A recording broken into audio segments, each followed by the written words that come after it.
Our area channel. Oh. Ako pa si Daddy Man Kauramos. Winto. Maganon ka eh. Baka nagkakape. Maganon ka oh. Ang tagal mo. Tagal mo pa. Konti pa. Saan ka pa? Andito tayo sa Gaya ng ulit. Masarap. Init? Masarap na mahirap. Ganyan kasaya ang production ng Batang Gapon News TV. Hindi glamoroso, katulad ng ibang malalaking productions. 4 lang ang crew namin. Billy, Shinji, Denny at Lito. Kadalasan, 3 lang yan kasi naiiwan sa office si Kuya Lito para sa ibang coverage. Hindi madali ang production, maging ang mga writers ay ganito rin ang kalagayan. Saan ka ba naman makakakita na ang service ng news crew ay ambulansya? Tagal ko nang naisip na gumawa ng ganitong klaseng show. Before kasi, nagpo-produce ako ng sarili kong mga stories. Pero these are only 3 to 5 minutes. Kasi lahat doon sa Subic Times, ako lang yung gumagawa. Pero nung tinapa ko mag-head ng Public Affairs Office, naisip ko na ito na yung pagkakataon na to do something much larger. Nung nasa Subic Times ako, I had the equipments but I lacked the manpower. Nung naging head naman ako ng PAW, meron akong manpower, pero they lack the equipments. Kaya ang ginawa namin, we combine the two.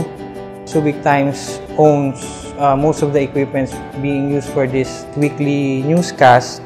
Tapos, yung Public Affairs Office, kanya yung manpower. So, in partnership siya lumalabas, itong Batang Gapon News TV na to. Ang tawag nila sa akin is Anchorties. Ako kasi yung anchor ng Batang Gapon News TV. Ako daw at yung mga kasamahan ko na segment host, kami daw yung mukha ng Batang Gapon News TV. So, flattered naman ako sa pagtitiwala na binigay ni Sir Anthony at ni Mayor Paulino. Nag-uumpisa kami sa pagbuo ng storyline up. Kung ano ang mga kaganapan sa mga nagdaan na araw, i-cover namin kung ano yung newsworthy. Yun yung aming tututukan. Masaya yung trabaho namin kasi marami kaming pinupuntahan, especially sa Biyaheng Gapo. Marami kaming ini-interview, nakikilala. Yun, habang nagtatrabaho kami, natututo kami kung paano yung mag-set up ng isang production. Pag nakita namin, ay, ang pangit ng pagkaka-framing namin, o pagkaka-shoot namin, dun kami natututo, nakikita namin yung mga pangit na gawin. Nung first time ko nag-stand up, 3-9 namin kasi after ng typhoon yun. Hanggang sa nakailang take kasi hindi ko masaulo yung spill. May idiot board pa kuno ako. Hanggang sa dumating na yung ulan, sige, ituloy nyo para maganda yung effect. Yung pala hindi naman siya magagamit. So yung mga ganong instances, parang matututo ka na. Next time, you have to memorize your lines kasi na-experience ko na rin matipalok at madapa at bumangon. Namasama sa pagkakahulog mo. Ang sakit ng kuko! Naputol yung kuko ko! Yung pinaka hindi ko makalimutan, yung nawala kami doon sa pintahan namin sa Kabalan. Sabi kasi yung Barangay Affairs, doon daw sa taas, sa bundok. So umakit yung napakataas-taas. Yun pala, inantay kami doon sa pinakababa sa Kabalan. Tapos dumaan kami sa mahirap na daan. Tapos muntik akong gumulong. Tapos hanggang buti na sampot ako ng isang Barangay Affairs. Di ba, Rockslide? Yun ang unang experience ko nangyari sa akin. Talagang hirap na hirap ako umakyat. Akala ko mababa lang. Di ba? Yung pala, pagkataas-taas nung inakyat namin, halos 3 hakbang na lang langit na. Hindi ako makalakad. Hirap na hirap ako. Pagdating ko doon sa taas, ayun na. Medyo nahimasmasan ako, nagpahingi na ako ng konti. Pero saan ang feeling kasi maraming kang in-interview, maraming kang kinausap, yung mga biktima, yung mga nandoon nag-responde, di ba? Oo, ayun. Tapos yung mga part na matuloy lang yung mga interview, coverage, hahanap, barangay patrol van, nahiram natin na maagang-maaga. Sumakay din, nasaranasan din natin sumakay sa ambulansya para lang makapag-cover.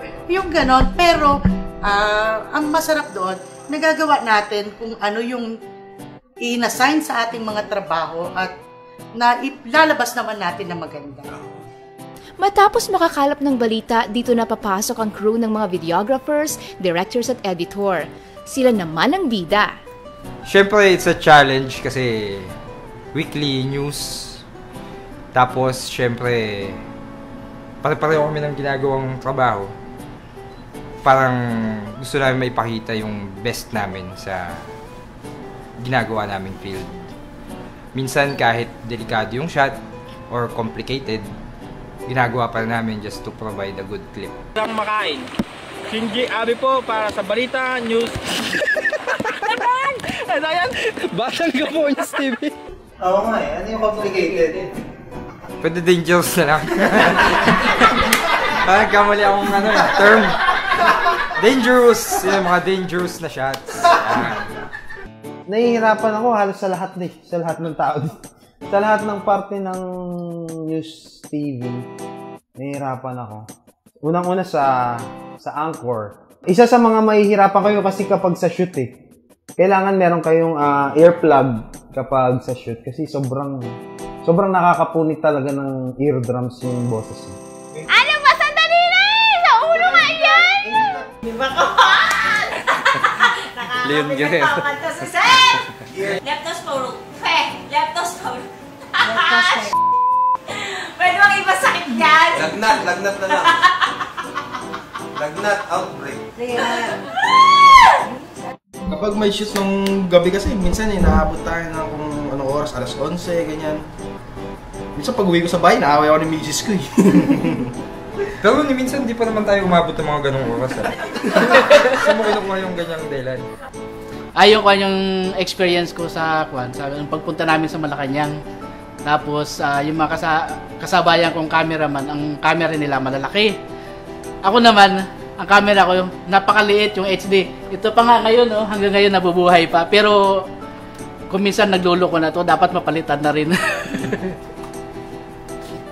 Matapos ang pagkuha ng mga video, dito naman papasok ang imahinasyon ng aming editor-director.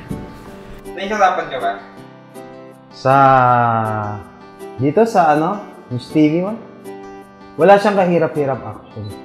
Hindi biro ang pagbuo ng isang 15-minute news broadcast. Kinakailangan ng sipag at tiyaga, abilidad sa pagkuha ng balita at supervision para makamit ang deadlines, at ito ay striktong binabantayan ng aming head na si Anthony Bayarong na siyang producer ng Batang Gapo News TV.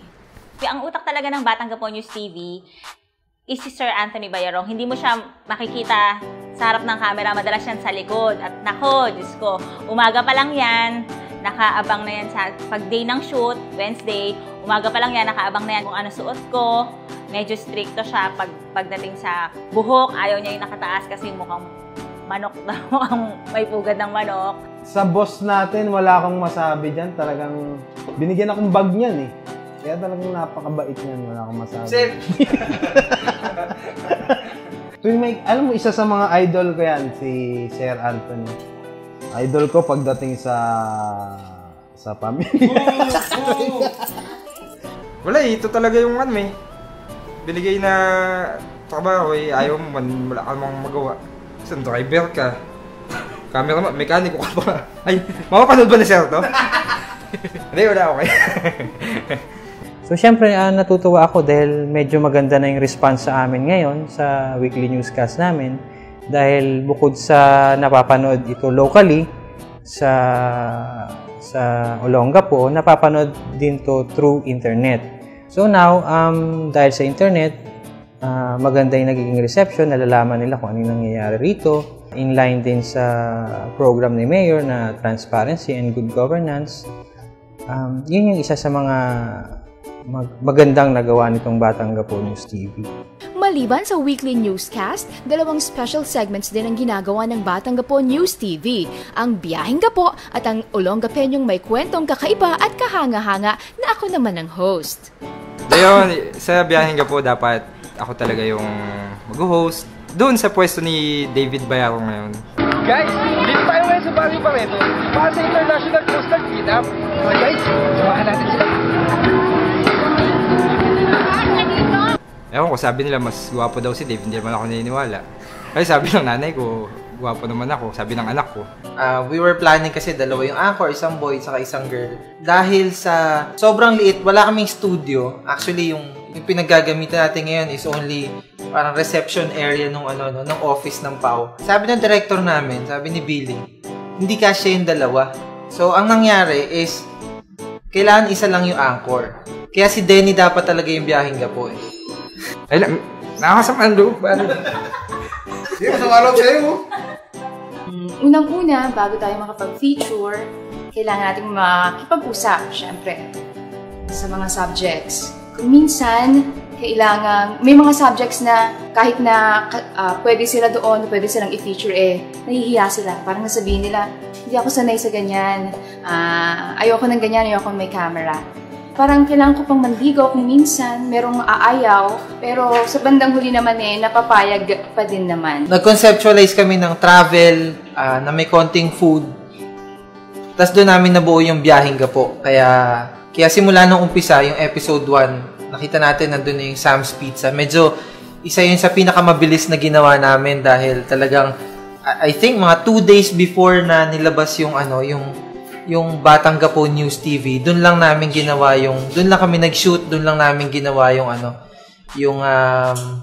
yung Sam's Pizza na episode namin. Kaya, yan, doon nagsimula yung biyaheng gapo. Let's go! Samahan niyo ako. Let's go, samahan niyo ako. Tara! Ako naniniwala ko, sinusubaybayan tayo dahil doon sa nilalaman ng mga ibinabalita natin at sa ipinapakita natin.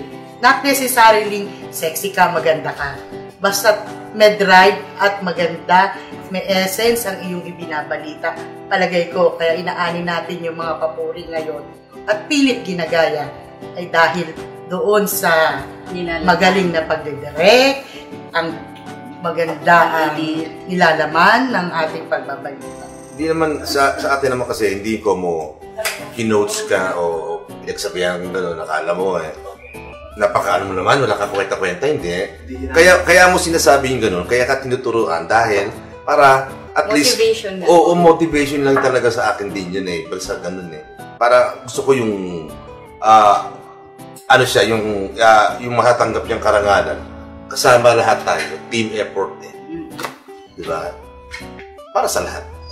Ako naman po, thankful ako kasi nabigyan ako ng chance. Kasi before, wala talaga ako experience sa writing. Pero the first time I tried it with Sir Anthony, well, sabi niya, practice lang, practice ng practice. Matututo rin ako. Tapos may mga pointers din siyang binigay. Confidence ko, yung self-esteem ko tumaas dahil dito. So, nagpapasalamat nga ako sa chance na binigay sa akin, yung tiwala. Pinapangako ko na sa mga susunod na mga shoot namin, pagbubutihin ko yung pronunciation ko kasi madalas akong napapagalitan sa pronunciation ko ng P at saka F. So yun, pagbubutihin ko yan. Talagang magpa-practice ako lagi-lagi, magbabasa ako lagi-lagi ng malakas daw sa umaga, ganyan. Promise yan, promise. Pero alam ko, next year, mag-i-improve na yung Batang Gapo News TV. Pag hindi pa nag-improve next year, sa susunod, sa 2015, baka mag-improve na. Kung hindi pa rin, 2016, hindi kami titigil hanggat hindi nag-i-improve yung Batang Gapo News TV. Ang nakakatuwa kasi, nakatapos na tayo ng isang season. Ngayon, year-end na. So, we decided to make something a little bit different. So, with that, Happy New Year sa inyong lahat. At saka maraming salamat sa lahat ng sumusuporta at nanonood sa Batang Gapo News TV. Bye! Happy New Year! Say Happy New Year! Happy New Year! Say it on the mic. Happy New Year! Okay. Bye-bye. Say bye-bye. Bye-bye. Bye-bye.